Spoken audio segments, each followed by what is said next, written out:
وہ لڑکی جو ہر رات میرے کمرے میں آتی تھی، کراچی کی ایک سرد رات تھی۔ گھڑی میں 3 بج رہے تھے اور زہیب کی آنکھ اچانک کھل گئی۔ کمرے میں ہلکی سی خوشبو پھیلی ہوئی تھی اور کھڑکی خود بخود ہل رہی تھی۔ اس نے سوچا ہوا ہوگی، لیکن پھر اسے کسی کی آواز سنائی دی، تم جاگے؟ زہیب کا دل زور سے دھڑکنے لگا۔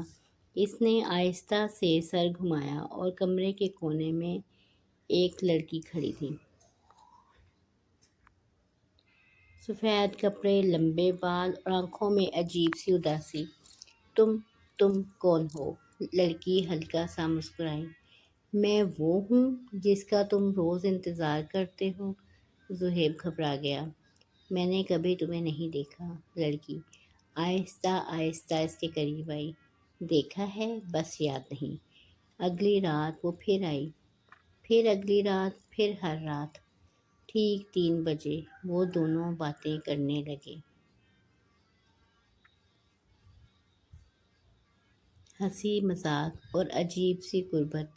عائشہ، اس لڑکی کا نام عائشہ تھا۔ عائشہ وہ کبھی اپنے بارے میں کچھ نہیں بتاتی تھی، بس اتنا کہتی، میں یہاں زیادہ دن نہیں رہ سکتی۔ ایک رات زہیب نے پوچھ ہی لیا، تم دن میں کہاں چلی جاتی ہو؟ عائشہ کا چہرہ اچانک سنجیدہ ہو گیا۔ وہاں جہاں تم مجھے دیکھنا نہیں چاہو گے۔ زہیب کے دل میں خوف پیدا ہو گیا۔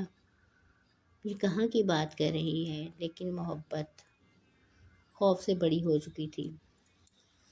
کچھ دن بعد زہیب نے ضد کی، مجھے تمہارا گھر دکھاؤ۔ عائشہ نے پہلے انکار کیا، پھر آہستہ سے کہا، اگر تم نے دیکھ لیا تو شاید مجھے کھو دو گے۔ میں پھر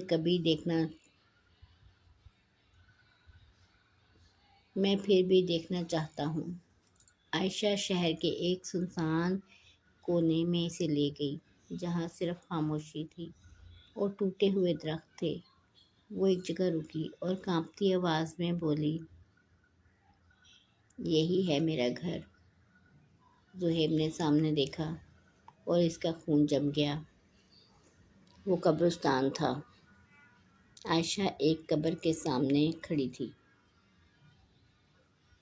جس پر لکھا تھا، عائشہ زہیب، وفات 2 سال پہلے۔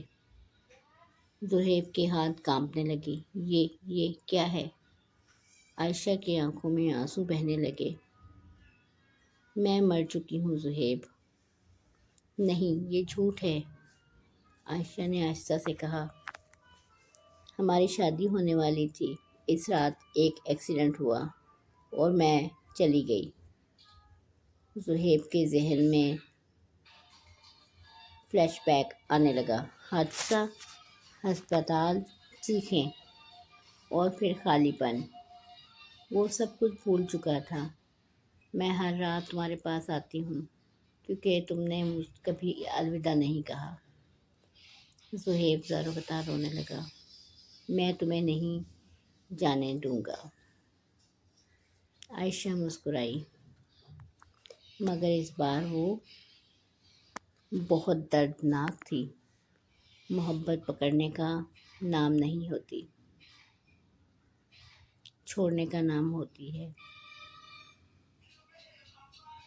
اچانک تیز ہوا چلی اور عائشہ کا جسم آہستہ آہستہ غائب ہونے لگا۔ الوداع زہیب۔ نہیں۔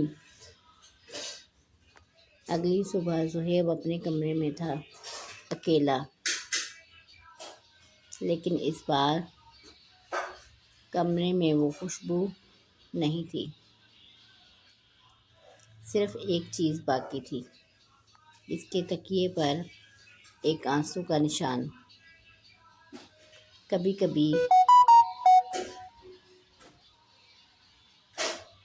کبھی ہم راتوں میں ملتے ہیں، خوابوں میں نہیں ہوتے، بلکہ ہماری ادھوری محبت ہوتے ہیں۔